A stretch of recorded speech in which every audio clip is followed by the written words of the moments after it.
Hi friends, సీజన్లలో వచ్చే మొండి జలుబుకి చక్కటి పరిష్కారం.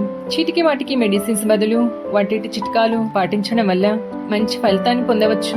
నేను కనుగొన్న చిన్న పరిష్కారం: పచ్చి మామిడిని ఉడికించి అందులోని గుజ్జుని మరియు వంటింట్లో దొరికే కొన్ని మసాలా దినుసులతో ఈ విధంగా సూప్ చేసుకొని 3 పూటల వేడివేడిగా తీసుకుంటే 2 రోజుల్లో ఫలితాన్ని చూస్తారు.